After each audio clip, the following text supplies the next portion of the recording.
Purim Part 2. As we come closer to that very special day, our thoughts are turning towards how do we make hayom, how do we prepare for it. Certainly there's so many mitzvas hayom, such an opportunity. And at the center of it all is simcha. Simcha, which takes so many different forms. Kriyas Megillah, the excitement, Matanas Hivyonim, reaching out and helping people who need us badly. Shalach Manis, strengthening relationships, perhaps opening new ones. And of course, the pinnacle of the day is the Suda. And for most, the pinnacle of the Suda is getting drunk. Very drunk, as Chazal tell us.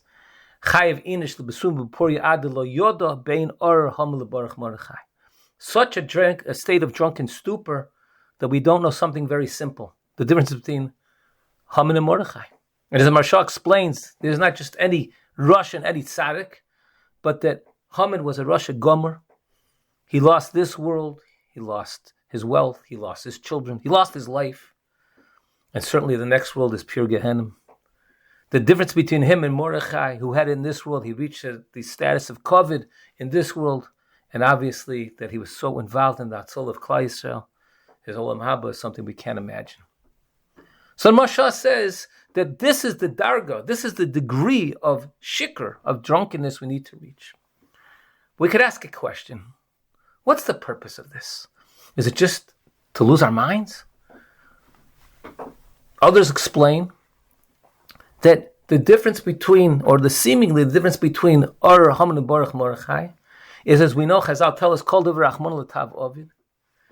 And we would think that the Tov is Mordechai, that he was at the center of the Hatzolah, and he had reached such a status of Kovid to be, so to speak, the Mishal Melech.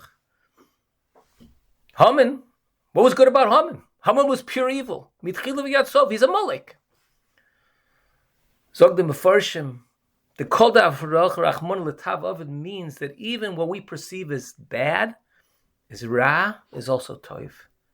That Haman, even though he came to do Ra, and he did everything he took, Rachmon L'Tav, to destroy Klal Yisrael, he was also Tov. Why? Because as Chazal tell us, Gadol Hasaras HaTabas, Yimem Ches Nevim. That when Achashverosh gave Haman the Tabas, gave him the ring, which was essentially handing over power to carry out his evil plan, this was Ma'ara Tshuva in Klal Yisrael, more than the strength and the power, the impact of Nevi'im, of prophets. Klal Yisrael was so scared, they did a tshuva from a matzav, where they were mamish, paskin lamisa, to be able to not only have a hatzolah, but bekabel the Torah renew ba'ava, reach a level of darg of Avodas Hashem, of close to the Ribono Shel Olam, that was unparalleled. But we could ask a very simple question. And that is, this mitzvah of getting drunk to such a degree, adalo yoda, seems to go keneged, seems to strike against the whole Torah. Why? Because as we know, the first bracha of our Bekoshes and Shmonos Esrei is Ata Choni L'Adam Das. We need das. We need understanding. We need a seichel in order to carry out everything, in order to carry out mitzvahs, in order to improve our midos, and certainly in the area of Talmud Torah. And as we know, the people who are more gifted with that intellectual, that cognitive faculty can reach even deeper and higher dargas of Torah. Everything is about the seichel. So how could there be a mitzvah to mevatel the seichel, to go ahead and destroy our minds? To the point of shichras light. We see what happened to light when he see Rich Yisai Madrega. We're in sakana. How could there be such a mitzvah, despite the simcha? But what justifies this?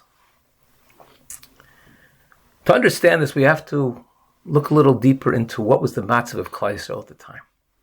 The matzav of Klal Yisrael was obviously that they were paskin lamisa. And how did this impact them? This impacted them that they were miyayish. They were miyayish to the degree they gave up. They felt forsaken to the degree that they were able to attend Sudas Achashverosh. What was Sudas Achashverosh? Well, as we know, all of the kings, the Gemara tells us that all of the kings of Nebuchadnezzar kept a cheshbon, they kept a calculation, they made a calculation to see when the 70 years was up, as promised in the Navi, the Klal Yisrael would be redeemed and come back to build the second Beis Hamikdash. Each one made his calculation, and each one at that point felt that Klal Yisrael was doomed. Well, when Achashverosh made his calculation, the 70 years were up, which was the third year of his reign, he made a party, a celebration. What was the celebration? That the Ribono Shel Olam was done with Klal Yisrael. That was the celebration. That was the party. When the Yidden attended it, it wasn't that they were violating any halacha per se. The food was kosher. The wine was kosher. We don't know of any inappropriate entertainment there.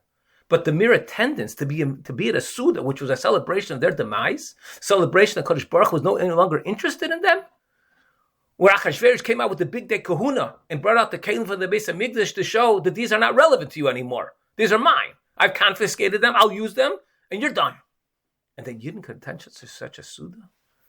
It's just an indication of the helplessness and the hopelessness that Yidden felt. What is Purim? Purim is when the Ribono Shel Olam shows us that even though we are helpless, we didn't seem to have any way to be saved. We're never hopeless. That's an impossible word for a Yid. Hopelessness is impossible for a Yid.